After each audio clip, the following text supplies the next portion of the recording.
नमस्कार, हमारे खास कार्यक्रम में आपका स्वागत है। आज बात करेंगे 23 की तैयारी की। आगामी विधानसभा चुनाव के मद्देनजर प्रदेश कांग्रेस की रणनीतिक बैठक दिल्ली में हुई। हाईकमान ने दिल्ली मुख्यालय में छत्तीसगढ़ के कांग्रेस नेताओं की बैठक ली। बैठक कांग्रेस के राष्ट्रीय अध्यक्ष मल्लिकार्जुन खड़गे और राहुल गांधी ने ली। बैठक में आगामी विधानसभा चुनाव किस प्रकार से लड़ा जाएगा, इसे लेकर रणनीति बनाई गई। वहीं कांग्रेस की इस बैठक को लेकर बीजेपी ने तंज कसा है। बीजेपी ने कहा, कांग्रेस में आपस में सिर्फ उटव्वल है। आपसी संघर्ष बचाने के लिए हाईकमान ने आनन फानन में मीटिंग बुलाई। पहले रिपोर्ट देखिए, फिर चर्चा की शुरुआत करेंगे।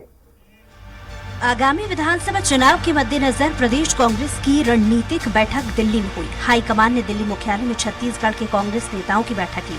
बैठक कांग्रेस के राष्ट्रीय अध्यक्ष मल्लिकार्जुन खड़गे और राहुल गांधी ने ली। बैठक में आगामी विधानसभा चुनाव किस प्रकार से लड़ा जाएगा, इसे लेकर रणनीति बनाई गई। वहीं कांग्रेस की इस बैठक को लेकर बीजेपी ने तंज कसा। कांग्रेस में आपस में सिर्फ उटव्वल है। आपसी संघर्ष बचाने के लिए हाईकमान ने आनन फानन में मीटिंग बुलाई। दरअसल दिल्ली में हुई कांग्रेस की इस बैठक में प्रदेश कांग्रेस प्रभारी कुमारी शैलजा, मुख्यमंत्री भूपेश बघेल, वरिष्ठ मंत्री टीएस सिंहदेव, प्रदेश कांग्रेस अध्यक्ष मोहन मरकाम, मंत्री ताम्रध्वज साहू, विधानसभा अध्यक्ष महंत चरणदास, मंत्री शिव डहरिया, मोहम्मद अकबर समेत पार्टी के अन्य दिग्गज नेता मौजूद रहे। इस बैठक के दौरान पार्टी की चुनावी रणनीति के साथ राज्य के मुद्दे पर भी विस्तार से चर्चा हुई। बैठक के बाद प्रभारी कुमारी शैलजा ने कहा, छत्तीसगढ़ की स्थितियों पर चर्चा हुई। सीएम भूपेश बघेल और पीसीसी चीफ मोहन मरकाम ने कामों की जानकारी दी। सत्ता संगठन के आगामी रणनीति पर चर्चा हुई। सभी नेताओं ने अपनी अपनी बात रखी। अध्यक्ष की ओर से कहा गया कि हमें एकजुटता का परिचय देते हुए इस बार ज्यादा से ज्यादा सीटें लानी है। छत्तीसगढ़ की ओर से भरोसा दिलाया गया कि सभी लोग मिलकर एक साथ काम करेंगे और जो योजनाएं राज्य शासन में चलाई गई हैं, उसका लाभ किस प्रकार से आम लोगों को मिला है, वह हमारा मुख्य मुद्दा रहेगा। बैठक में छत्तीसगढ़ प्रभारी कुमारी शैलजा ने प्रेस कॉन्फ्रेंस में कहा कि छत्तीसगढ़ में काफी अच्छा काम हो रहा है। सरकार के काम से लोगों में कैसा उत्साह है, इसे लेकर भी आज की बैठक में चर्चा हुई। लोगों को न्याय दिलाने की बात की थी, जगह जगह पर गए थे। उन सब बातों को किस तरह से सरकार ने लागू किया है, बल्कि और आगे जाकर बहुत से कार्य हुए हैं जो हर एक नागरिक को उसके जीवन स्तर में बेहतरी लाए। ये सब बातें हैं वो वहाँ पर रखी गई। संगठन की ओर से हमारे पीसीसी अध्यक्ष जी ने सारी बातें बताई, रूपरेखा रखी और आगे के लिए हम क्या कर रहे हैं, पार्टी अभियान प्रोग्राम जो चल रहे हैं और आगे हम करेंगे चुनाव तक, वो बातें वहाँ पर रखी हैं। सीएम भूपेश बघेल ने ट्वीट कर बताया कि आज दिल्ली स्थित एआईसीसी मुख्यालय में माननीय राष्ट्रीय अध्यक्ष खड़गे जी, हमारे नेता राहुल जी, संगठन महासचिव केसी वेणुगोपाल जी, छत्तीसगढ़ प्रदेश प्रभारी कुमारी शैलजा जी, प्रदेश अध्यक्ष मोहन मरकाम, पीसीसी जी और वरिष्ठ नेताओं की उपस्थिति में नवा छत्तीसगढ़ के मॉडल से जनता के जीवन में आ रहे बदलाव और आगामी विधानसभा चुनाव को लेकर अहम चर्चा हुई है तैयार हम। कांग्रेस की दिल्ली में हुई बैठक को लेकर राहुल गांधी के ट्वीट पर लिखा, कांग्रेस पार्टी छत्तीसगढ़ के किसानों, मजदूरों, आदिवासियों, महिलाओं, युवाओं और हर नागरिक की सेवा में समर्पित रही है।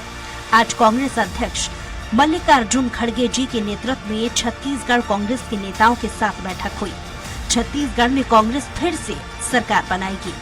सेवा के क्रम को आगे बढ़ाते हुए प्रदेश को और उन्नत बनाने के लिए छत्तीसगढ़ की बैठक भी आज आयोजित हुई। इस बैठक में हमारे प्रभारी शैलजा जी, हमारे मुख्यमंत्री माननीय भूपेश बघेल जी, मोहन मरकाम जी सहित तमाम वरिष्ठ नेता इस बैठक में शामिल हुए और आने वाले चुनाव में कांग्रेस के मुद्दों को लेकर जाएगी, रणनीति क्या रहेगी, इस पर विस्तृत चर्चा की गई।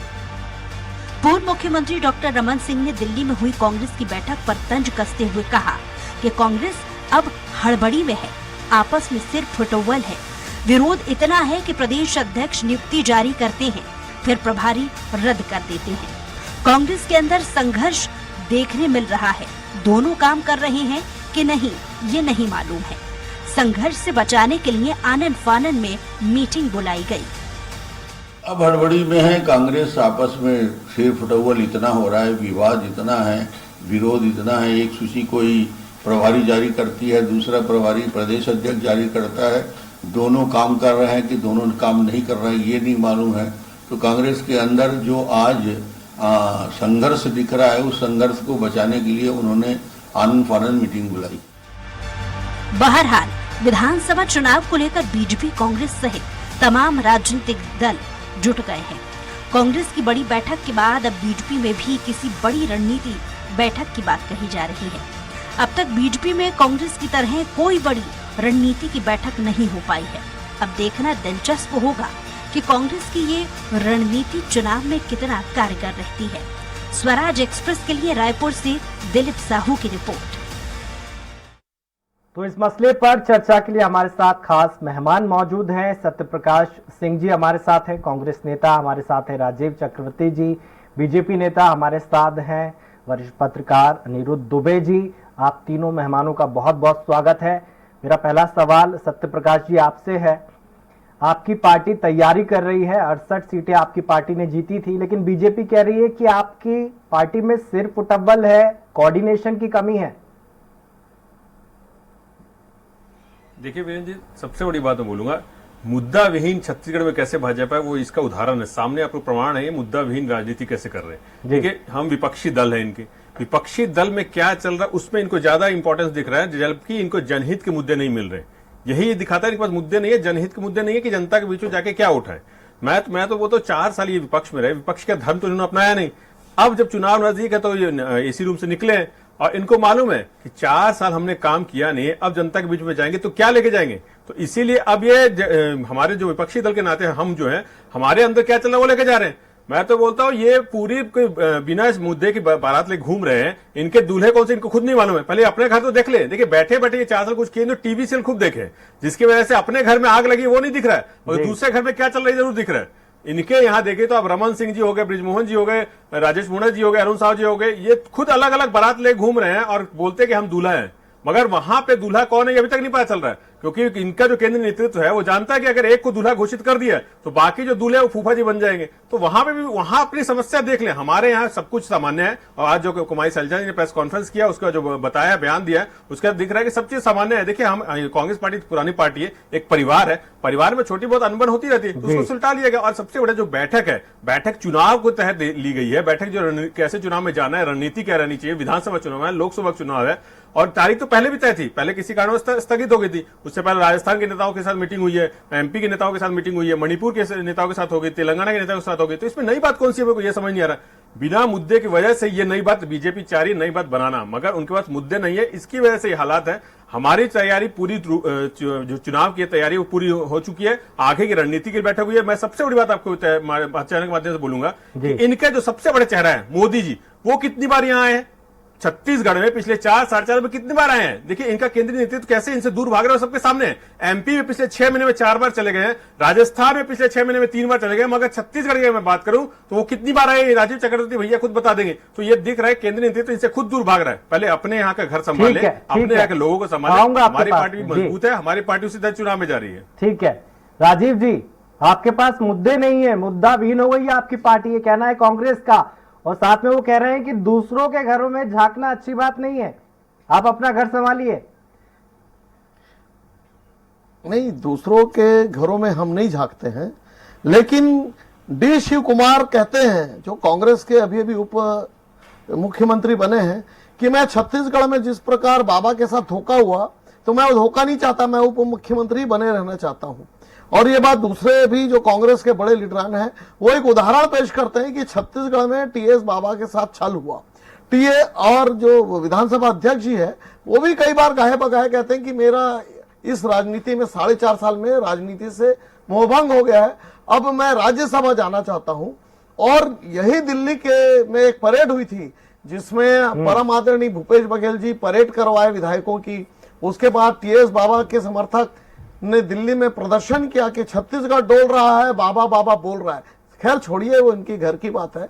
लेकिन जो आज बैठक हुई जिसमें कांग्रेस के बड़ी लीडरशिप मौजूद थे और उन्होंने कहा गढ़बो नवा छत्तीसगढ़, क्या उन्हें नहीं मालूम कि यहां ठगबो नया छत्तीसगढ़ का नारा लगा है? किस प्रकार से महिलाओं को ठगा गया शराबबंदी के नाम पर, किस प्रकार से ठगा गया आम जनों को, जहां शानदार कानून का राज चलता था वहां जो अपराधियों का राज है, संगठित अपराधी। आज ही आपके मैं टीवी में देख रहा था, जगदलपुर में सामूहिक बलात्कार, आरोपी फरार। अब अगर आप देखेंगे गुड़ियारी में थाने के सामने लड़की को पीट पीट कर लाया गया, तो थाने के कर्मी वीडियो बना रहे थे और लोगों ने वीडियो बनाया। तो ये राजधानी की हालत है साहब। मैं अभी आपके चैनल में थोड़ा देर से पहुंचा क्योंकि पूरी सड़क में बरसात बंद है, लेकिन रायपुर की सड़कें में, राजधानी जहां मुख्यमंत्री जी रहते हैं, वहां से केवल 50 मीटर की दूरी पर सड़कों में गड्ढा था सिविल लाइंस में। ये सिविल लाइन के इलाके हैं जहां तो वो हालत है। तो जहां आम नागरिक रहते तो नगर निगम उनको तो इंसान भी नहीं समझती। तो आप समझ लीजिए इस छत्तीसगढ़ में दो प्रकार की सरकार है। एक जो सिविल लाइन इलाके में रहते हैं उनको भी सुरक्षा नहीं है और उनके लिए भी सड़क राजू भाई आऊंगा आपके पास पे, और पूरा छत्तीसगढ़ अपराध के गढ़ में तब्दील हो गया। तो मुद्दा तो है, अपराध का मुद्दा है, शराब के गढ़ का मुद्दा है, भ्रष्टाचार का, कोयले का भ्रष्टाचार, रेत का भ्रष्टाचार, नरवा घुरवा का भ्रष्टाचार, गोबर का भ्रष्टाचार। तो ये छत्तीसगढ़ को इन्होंने अजायब घर बना दिया भ्रष्टाचार और अपराध का, जो लालू यादव ने मॉडल बनाया था और इनके सहयोगी भी है लालू यादव। ठीक है, मुद्दे तो बहुत सारे हैं और जनता खोज रही है। जी दुबे जी, कांग्रेस की टाइमिंग गलत हो गई क्या? जो कोऑर्डिनेशन की कमी है प्रभारी और पीसीसी चीफ के बीच में, इस प्रभारियों की सूची जारी की जाती है, फिर कुमारी शैलजा उसको रद्द कर देती हैं, बीजेपी को बैठे बिठाए एक मुद्दा मिल जाता है। चुनाव 6 महीने भी नहीं बचे हैं और ऐसा संकेत अगर जनता के बीच में जाएगा तो कहीं ना कहीं सवाल तो उठेंगे कि पार्टी में सिर्फ उठबल जारी है। देखिए क्या है कि 6 महीने के भीतर 2 बार ऐसा रहा कि मोहन मरकाम जी प्रदेश कांग्रेस अध्यक्ष सुर्खियों में रहे। बीच में यह भी चर्चा थी कि प्रदेश अध्यक्ष बदले जा रहे हैं जी, दीपक बैज प्रदेश कांग्रेस अध्यक्ष बनने जा रहे हैं और मोहन मरकाम जी हट रहे हैं। और उसमें भी दीपक बैज जी ने जो है सोशल मीडिया में एक तस्वीर भी डाली थी जिसमें वो जो है छत्तीसगढ़ की प्रभारी शैलजा जी उनको एक बुके देते हुए एक तस्वीर जो है उनके फेसबुक में अपलोड हुई थी जी। उस समय बहुत सुर्खियों में थी और ऐसी चर्चा थी कि मरकाम जी हट रहे हैं, लेकिन नहीं हटे, स्थिति संभल गई। अब दूसरा मामला ये आया है अब वो शैलजा जी और मरकाम जी के बीच का। मरकाम जी ने जो है कार्य विभाजन किया अपने संगठन में, कुछ महामंत्रियों को नई जिम्मेदारियां दी गई और कुछ को इधर लाया गया, कुछ को उधर किया गया, यही हुआ था जिसको शैलजा जी ने खारिज किया और यथास्थिति लाई जी। अब उसके बाद मरकाम जी ने कहा कि जो है व्यवस्था जो मैंने दी है वही रहेगी, उसकी समीक्षा होगी, उसके बाद जो है निर्णय लिया जा सकता है। ये छत्तीसगढ़ में ये दृश्य पिछले कुछ दिनों से था और निश्चित रूप से सवाल उठे। अब ये प्रश्न ये खड़ा हो गया कि जो छत्तीसगढ़ की प्रभारी हैं, मतलब अगर कहीं देखा जाए प्रोटोकॉल में वो बड़ी हैं कि प्रदेश कांग्रेस अध्यक्ष मोहन मरकाम जी बड़े हैं। अब इसका जवाब खोज पाना कम से कम आम आदमी के लिए तो बहुत मुश्किल है। पार्टी के लोग जो है राजनीतिक जो गहरी समझ रखते हैं वो समझते होंगे, लेकिन आम आदमी उसके लिए बड़ा कठिन है। लेकिन ये ठीक है, एक चीज ये अच्छी है कि जो है समय की नजाकत को दोनों पार्टियां समझ रही है। सबसे पहले जो है दुर्ग में 1 हफ्ते पहले ही जो है अमित शाह जी की सभा हुई जी, और वो दुर्ग संभाग में सभा हुई जहां से छत्तीसगढ़ सरकार के 6 मंत्री आते हैं। मतलब ये कि बीजेपी का जो है बड़ा जो है शंखनाद हुआ चुनावी। और आज जो दिल्ली में कांग्रेस की बैठक हुई और शैलजा जी ने जो मीडिया के सामने आकर कहा, तो क्लियर संदेश है कि ये जो बैठक कुल मिलाकर चुनावी बैठक थी। तो मतलब एक तरफ अमित शाह जी की जो सभा और दूसरी तरफ आज कांग्रेस की जो है दिल्ली में बड़ी बैठक, इससे साफ हो गया कि छत्तीसगढ़ में जो है दोनों पार्टियों ने चुनावी बिगुल फूंक दिया है। और दूसरी बात भूपेश बघेल जी की उस बात को गौर करना चाहिए। देखिए वैसे तो छत्तीसगढ़ में चुनाव को करीब 5 महीने शेष बचे हैं, लेकिन पिछले दिनों जो एक बैठक हुई थी पार्टी की जिसमें प्रमुख पदाधिकारी लोग मौजूद थे, तो उसमें भूपेश बघेल जी ने कहा कि तैयार हो जाओ, कमर कस लो, 3.5 महीने बचे हैं। तो कुल मिला के ये कांग्रेस की अपनी तैयारी है और बाकी देखिए आगे और भी बहुत सारी चीजें सामने आएगी। ठीक है, आऊंगा आपके पास में। सत्य प्रकाश जी, इसके पहले पीएल पूनिया प्रभारी थे, सब कुछ अच्छा चल रहा था, कुमारी शैलजा आई, बहुत कुछ बदल गया। क्या पुरानी टीम पर आपको भरोसा नहीं था, आपकी पार्टी को?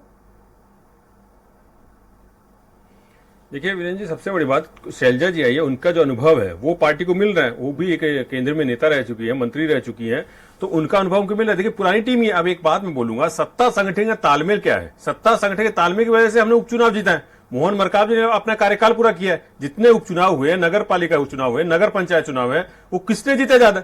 भाई उपचुनाव तो सारे हमने जीते। तो सत्ता और संगठन के तालमेल की वजह से जीता है ना। भाजपा का आप बात कर लिए, उनके यहाँ प्रदेश अध्यक्ष कितने बदल गए, प्रभारी कितने बदल गए।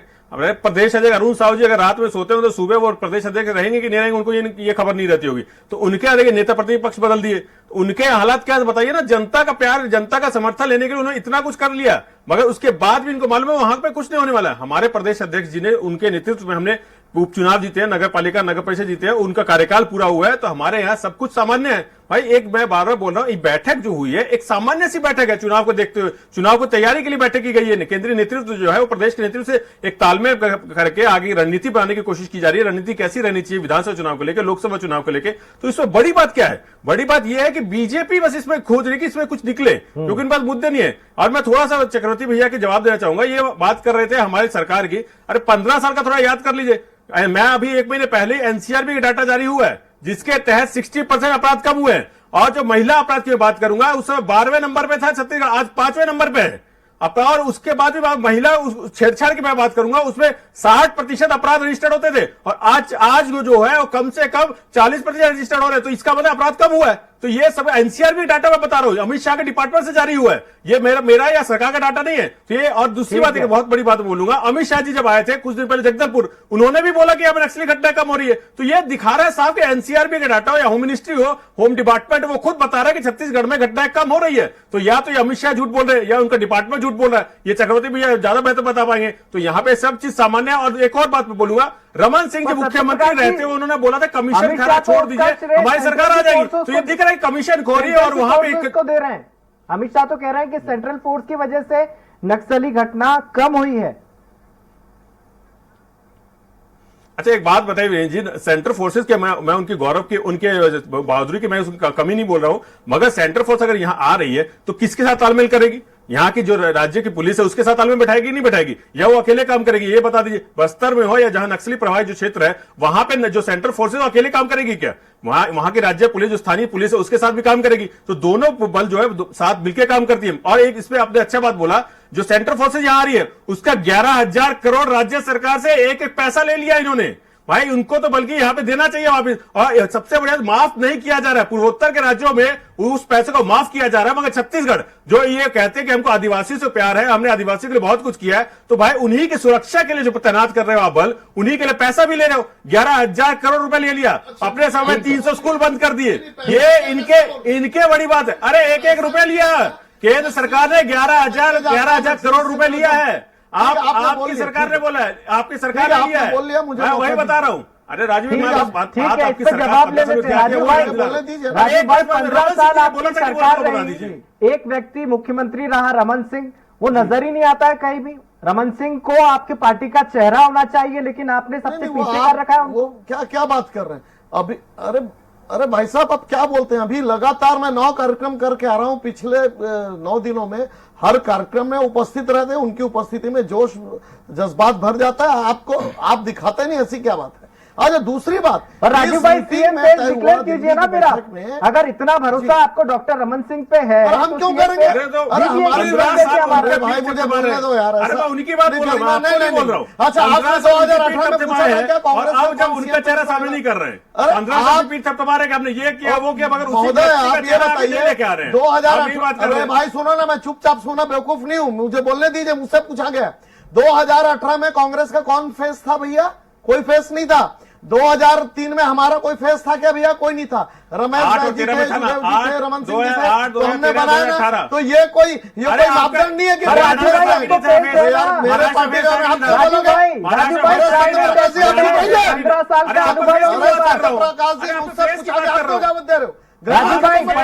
का अनुभव है रमन सिंह के पास, ट्राइड एंड टेस्टेड फेस है आपके पास। अरे भैया, तो हर चुनाव में अलग रणनीति रहती है। 2018 में फिर आपने क्यों नहीं कहा भूपेश बघेल फेस रहेंगे कि टीएस बाबा? ये फेस की बात छोड़िए, असली बात सुनिए, जो आपका बहस का मुद्दा है। बहस का मुद्दा इन्होंने बैठक में तय किया है कि वही घोषणा पत्र रहेगा। थोड़ी बहुत छेड़छाड़ उसमें हम करके घोषणा पत्र। अब ये छलावा जनता के साथ सुनिए, इन्होंने घोषणा पत्र के 36 बिंदु थे उसमें से 6 बिंदु भी पूरे नहीं हुए, और ये जो ठगा गए छत्तीसगढ़, ठगे छत्तीसगढ़, वो यही जुमला होगा और जनता इंतजार कर रही है। वो जुमला इनका था कि बहुत बड़े पॉइंट में लिखा था हम शराबबंदी करेंगे, जनता पूछ रही शराबबंदी का क्या हुआ? इन्होंने तो शराब का पैसा गटक लिया, ओवर रेटिंग में, और राजस्व का 2000 रुपए करोड़ ये खा गए, और जनता पूछ रही वो 2000 करोड़ जिससे अस्पताल बनते, स्कूल बनते, उसका क्या हुआ? इन्होंने वादा किया था गुड गवर्नेंस का, कानून व्यवस्था की स्थिति खराब है कि एफआईआर दर्ज नहीं होती, और इसीलिए सीआरबी के डाटा में हेरफेर करते हैं। आप चले जाइए, आपको चुनौती देता हूं, आपके साथ लूटपाट होगी, पुलिस आपकी एफआईआर दर्ज नहीं करेगी, क्योंकि वो लुटेरे कांग्रेस के लीडरान के रिश्तेदार हैं। यहाँ ठेके पर लूटमार करने के लिए छत्तीसगढ़ को। आपका होम मिनिस्ट्री में अमित शाह जी उनसे पूछे, गलत डाटा कर वो निकाल रहे हैं। यहाँ पर जो यहाँ की सरकार उसमें कोई शिक्षा नहीं कर रही है। आप क्या, या तो आप जानकारी लेके आइए, कोऑर्डिनेशन हो रही है कि भैया एक बार ठग दियो, दोबारा ठग लो। छत्तीसगढ़ को ठगने का ठेका कांग्रेस पार्टी ने लिया, जिस प्रकार से इन्होंने देश को ठगा 65 साल तक, उसी तर्ज पे इन्होंने 5 साल तक छत्तीसगढ़ को पीस पीस कर लूटा। यहाँ के लोहा खा गए, यहाँ की माइंस खा गए, शराबबंदी के नाम पर शराब का राजस्व खा गए, गोठान के नाम पर यहाँ का पूरे 1300 करोड़ का गबन किया इनकी सरकार ने। जनता पूछना चाहती है, जवाब दो, इनके पास मुंह नहीं है, इसलिए कोऑर्डिनेशन कर रहे हैं कि भैया टिकट काटे कि वही लोगों को रखे। तो आज का मुद्दा जो था, आपके टीवी डिबेट का भी यही मुद्दा था कि दिल्ली में जो महाबैठक चल रही है उसका आउटकम क्या निकलेगा। आउटकम थोड़ी देर पहले प्रेस में निकला कि वही 36 बिंदु रहेंगे, जिस बिंदु को हमने जनता को बेवकूफ बनाया। ठीक है, राजू भाई आऊंगा आपके पास, शुरू करूंगा हांडी बार बार नहीं चढ़ती है। आपको क्या लगता है, जैसा कि सत्यप्रकाश जी ने कहा है कि कहीं ना कहीं भेदभाव किया गया केंद्र की सरकार के द्वारा राज्य सरकार के साथ, रॉयल्टी का पैसा नहीं मिला कोयले की, अभी 11,000 करोड़ का सुरक्षा बलों का जो जिक्र किया उन्होंने, जो बिल है सरकार वहन कर रही है उसको, तो क्या ये नैरेटिव कामयाब हुआ कांग्रेस का कि हमारे साथ सौतेला व्यवहार हो रहा है केंद्र की सरकार की तरफ से? देखिए, जहां तक के मेरा ये मानना है कि धान से लेके कोयले की रॉयल्टी तक और भी बहुत कुछ, चाहे वो नक्सलवाद क्षेत्र का जो है वो मामला हो, सारी चीजों में जो है छत्तीसगढ़ सरकार जो है केंद्र सरकार को कहती रही है, केंद्र सरकार के बारे में, कि वहां से सहयोग नहीं मिल रहा है, पैसा नहीं मिल रहा है। ये देखिए बातें जो ऊपरी तौर पे होती है सत्य भी हो सकती है, असत्य भी हो सकती है, लेकिन क्या है कि आम आदमी का जो है, आम आदमी सीधे ऐसे मुद्दों से कम कनेक्ट नहीं हो पाता जी। एक बौद्धिक वर्ग तो इस बारे में बहुत विस्तृत से सोचता है, जानता है, उसमें घुसता है। अब जो जमीनी स्तर की बात करें तो देखिए क्या कि चुनाव में आप देख सकते हैं बहुत छोटी छोटी चीजें काम कर जाती है।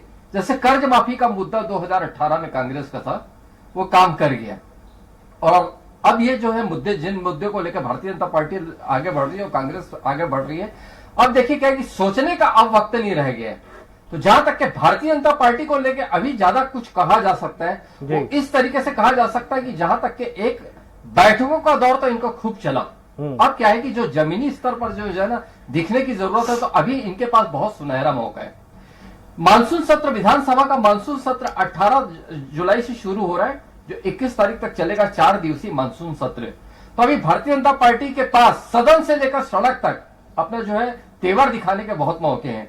और इस बार भारतीय जनता पार्टी जो विधानसभा में अविश्वास प्रस्ताव ला भी रही है छत्तीसगढ़ सरकार के खिलाफ, तो कुल मिला के जो ये सब चीजें जो है, आप निश्चित रूप से, आपका सवाल बड़ा गंभीर है कि मतलब जो छत्तीसगढ़ सरकार जो केंद्र सरकार पर आरोप लगाती है, इसको बिल्कुल मतलब नोटिस में लेने लायक चीज है। लेकिन जो जमीनी स्तर पे जो जनता तक मैसेज पहुंचाने का अब इनके पास जो है अवसर, बड़ा अवसर है, तो उसमें कितनी खरी उतर पाती है भारतीय जनता पार्टी, ये देखने लायक बात रहेगी। ठीक है, ठीक है। राजीव भाई एक छोटा सा आंसर दीजिएगा कि मोदी जी राजस्थान आ रहे हैं, एमपी आ रहे हैं, लेकिन छत्तीसगढ़ क्यों नहीं आ रहे? बहुत अच्छा प्रश्न उठाया सत्यप्रकाश जी ने।